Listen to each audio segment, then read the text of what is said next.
Welcome, class. We're going to talk about observations versus inferences. So it's the what I think I know. So observations, recorded data by using one of our senses. So it's going to be what we see, what we smell, what we might hear, what we might taste, and then what we touch. There are two forms of observations. They are qualitative and quantitative. So qualitative is a quality, so that is a describer, so it's descriptive of the object or what's going on. Quantitative, quantity is the amount. It's a numerical number that we assign with it.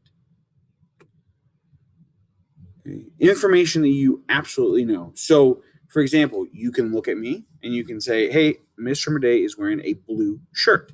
That is an observation. You know that it's blue.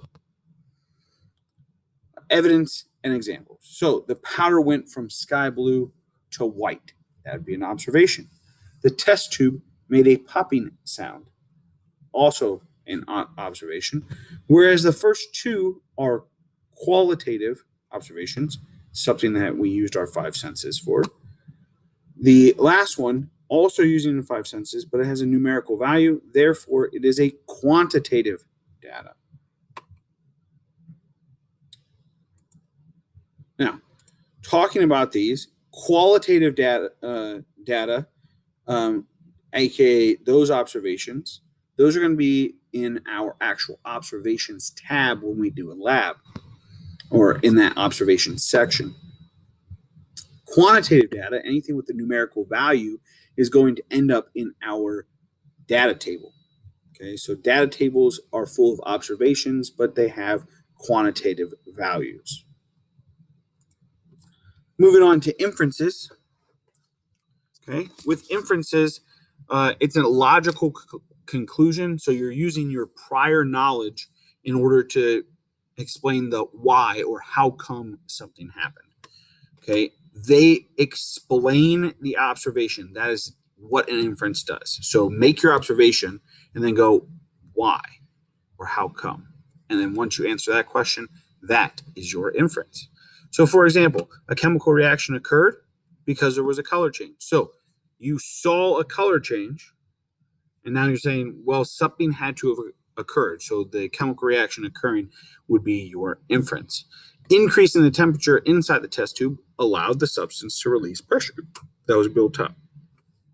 So going back to the observation, you probably saw bubbles or something coming out of the test tube, which then would allow us to say, hey, there was probably some pressure coming out, and that's how it released it.